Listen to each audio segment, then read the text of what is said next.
जौहरी तनसीबात दोबारा तामीर होंगी और ईरान किसी सूरत नहीं रुकेगा। ईरानी सदर ने अमेरिका को बड़ी धमकी दे डाली। इस सारे मामले पर आमिर रज़ा से बात करते हैं। आमिर भाई, ईरान की जानिब से एक बड़ी धमकी दी गई है अमेरिका को कि आगे क्या होगा, कैसे तामीरात होंगी, इस सारे मामले पर हमारे नाज़रीन को ज़रा अपडेट कीजिएगा। और देखिए, पहली बात तो यह है कि ईरान के सदर मसूद पज़ेश्कियान ने जो है दौरा किया है। उन्होंने जो ईरानी एटमी तनसीबात की जो उन्होंने तंजीम बना रखी है वहाँ के हेड ऑफिस का दौरा किया, और उस दौरान उन्होंने जो बयान दिया उनका ये था कि हमें कोई ताकत जो है ज़ोर ज़बरदस्ती के साथ अपनी पुरअमन एटमी तनसीबात को दोबारा तमीर और वहाँ दोबारा से जो एटमी रिएक्टर हैं उनको बनाने और चलाने से रोक नहीं सकते हैं। ये बड़ा अहम बयान था।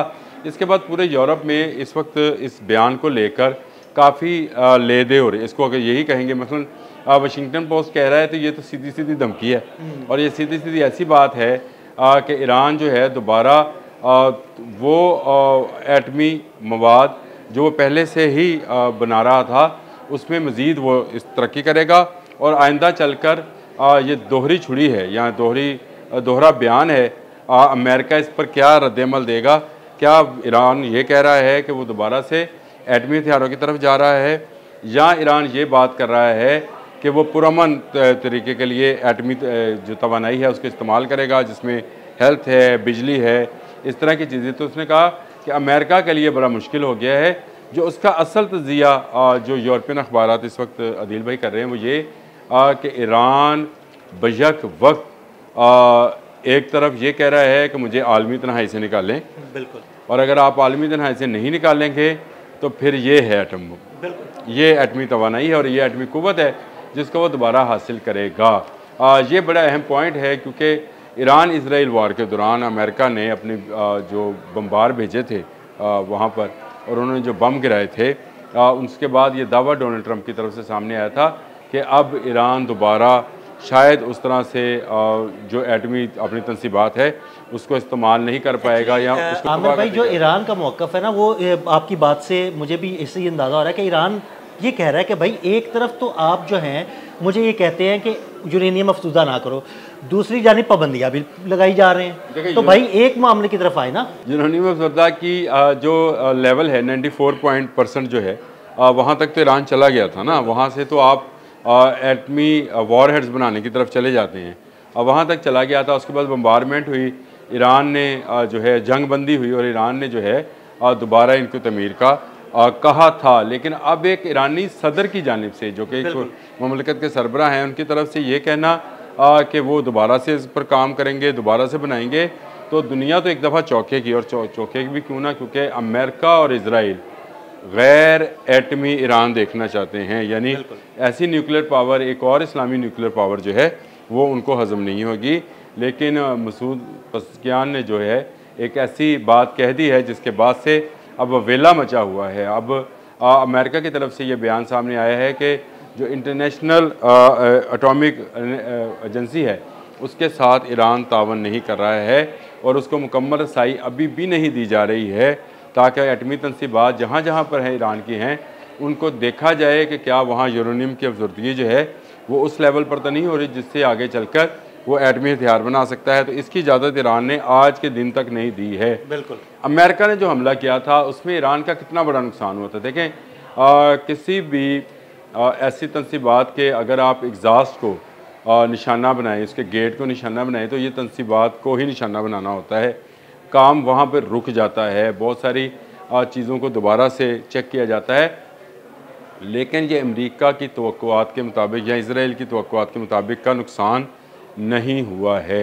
ये ईरानियों ने साबित किया, और ईरानियों ने ये बता दिया कि वो पहले से ज़्यादा महफूज और पहले से ज़्यादा गहरे जो हैं एटमी रिएक्टर्स के चैनल्स जो हैं वो बनाने जा रहे हैं, और इसका ऐलान भी उन्होंने कर दिया है कि अब उनको ये आपके वो बम्बार जो आप समझते हैं कि वो ज़मीन की गहराई में जाकर फटते हैं तो कुछ तहस नहस कर देते हैं, अगर वो पहले भी नुकसान नहीं पहुँचा सके हैं, तो अब अगर ये मज़ीद ईरान ये ऐलान कर रहा है तो इसका मतलब ये है कि ईरान अब पूरी तरह से अमेरिका और इसराइल के सामने आ खड़ा हुआ है। हमने पिछले दिनों एक व्लॉग किया था, जो मुझे याद है आप ही ने वो ख़बर दी थी, और वो ख़बर ये थी कि ईरान की फ़िज़ाओं में रूसी जहाज़ जो जी है बिल्कुल, देखे गए हैं। जी बिल्कुल, और ये रूसी जदीद जहाज़ जो हैं ये उसकी फ़िज़ाओं में उड़ रहे हैं, क्योंकि ईरान ख़ुद दोबारा से मुनज़्ज़म हो रहा है।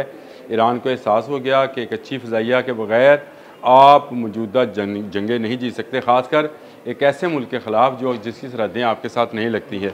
आपकी बड़ी फ़ौज बहुत सारे इस्लामी ममालिक को क्रॉस करके तो नहीं जा सकती है, लेकिन आपको अपनी फ़िज़ाइया की ही ज़रूरत पड़ेगी। आपको अपनी फ़िज़ाइया की और आपको अपने मिसाइल्स की, ऐसे मिसाइल्स की ज़रूरत पड़ेगी जो हाइपरसोनिक स्पीड के साथ सफ़र कर रहा है। ईरान इसमें कामयाब तजर्बात कर भी चुका है, यानी ये तजर्बात अभी प्रोटोटाइप हैं, अभी कंप्यूटर पे हैं। ये तजर्बात जब मंजर आम पर आएंगे वो मिसाइल उड़ता पूरी दुनिया देखेगी। लेकिन इससे पहले भी जो मिसाइल गिराए उन्होंने तेल अवीव पे ईरान ने, उसने भी काफ़ी खौफज़दा किया और उसी वजह से अमेरिका को इसमें आना पड़ा।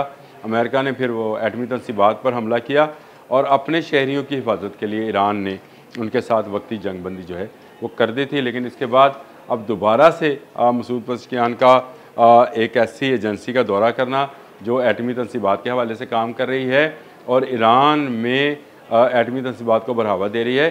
दूसरी तरफ मैं आपको एक बात बता दूँ, ये जो ऐलान किया था डोनाल्ड ट्रंप ने 3 दिन पहले कि मैंने अपनी अफवाज को कह दिया है कि वो एटमी की तैयारी करें, एटमी दोबारा से उसको क्या कहते हैं टेस्ट करने की, एटॉमिक टेस्ट की तैयारी करें, और पेंटागन को मैंने कह दिया है।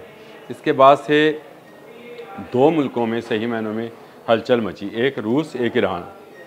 बिल्कुल, क्योंकि ईरान और रूस इस मामले में न्यूक्लियर पावर के मामले में एक दूसरे से तावन करते आए हैं। ईरान बहुत सारे मामलात में रूस से बहुत सारा असला और न्यूक्लियर और मिसाइल टेक्नोलॉजी जो है हासिल करता है। तो ईरान का ये बयान, ईरानी सदर का ये बयान अगर डोनाल्ड ट्रंप के उस बयान से मिलाकर देखा जाए तो अगर अमेरिका दोबारा टेस्ट करने जा रहा है तो इसका मतलब ये है कि अमेरिका दूसरे ममालिक से भी कह रहा है कि आप भी टेस्ट कर लें। देखिए, अगर एक मुल्क करेगा तो बाकी क्यों नहीं? अगर अमेरिका कर सकता है, और अमेरिकन साइंटिस्ट का भी बयान आ गया है कि हम इसको फिज़िकल टेस्ट तो नहीं कहेंगे, इसको हम कंप्यूटर पर रख कर देखेंगे। देखें, जो एटमी धमाके होते हैं, चाहे आप उसको कंप्यूटर पर करें चाहे उसको आप फिज़िकली करें, है वो एटॉमिक टेस्ट ही। तो अगर ईरान भी इसको कंप्यूटर पे कर लेगा फिर आप कहाँ जाएंगे? देखें, जवाज़ आप खुद देते हैं। आपने रशिया के एक तारपीडो, एटमी तारपीडो को लेकर यह बयान दागा कि रशिया ने क्योंकि इसका टेस्ट किया है तो लिहाजा हम भी जो हैं एटमी धमाकों के टेस्ट करेंगे। आपने ये बयान दिया, उसके बाद देख लें सिर्फ ठीक 48 घंटे के बाद ईरान से बयान आ गया। ये एक्चुअली मैं ये समझता हूँ ये बयान ईरान अकेले ने नहीं दिया है, इसके पीछे 2 सुपर पावर्स हैं, चाइना और रूस। बिल्कुल, चाइना भी इसलिए कि चाइना को भी पता है कि इस खत्ते में अमन जो है उसी सूरत में रह सकता है जब इजराइल और अमेरिका को ये पता हो कि यहाँ का कोई मुल्क जो है वो एटमी पावर है। बिल्कुल ये एक ऐसा खत्ता है जिसमें पहले से ही 4 एटमी कुव्वतें मौजूद हैं और इसी खत्ते में अगर एक 5वीं कुव्वत भी बनती है तो वो ख़तरा होती है किसके लिए? इसराइल के लिए, जो ले पालक बच्चा है अमेरिका, बच्चा तो नहीं मैं तो कहूँगा बाप है अमेरिका का, और उसके लिए उसका ख़तरा बनता है। तो रूस और चाइना ने एक अच्छा बयान एक अच्छी जगह से दिलवा दिया। हमें खुश होने की ज़रूरत है क्योंकि हमारा इस्लामी भाई दोस्त मुल्क है, और ईरान अगर एटमी कुव्वत बनता है तो इसमें हमें तो कोई परेशानी नहीं, हमें तो मज़ीद इससे हौसला मिलेगा, मज़ीद इससे ताकत मिलेगी। तो रूस और चीन, मुझे लगता है कि इस बयान के पीछे जो ईरानी सदर ने दिया है डोनाल्ड ट्रंप की वो एटमी तजर्बात वाली धमकी जो है उसके बाद का ये पहला आफ्टर शॉक है। बिल्कुल ऐसे ही। बहुत शुक्रिया आमिर भाई जी। बिल्कुल, आमिर रज़ा ने बड़ी तफसील के साथ आपको बताया कि किस तरह ईरान जो अमेरिका को दोबारा एटमी रिएक्टर्स तामीर करने की धमकी दे रहा है और आगे क्या होगा। अदील अहमद और आमिर रज़ा को इजाज़त दीजिएगा। अल्लाह हाफ़िज़।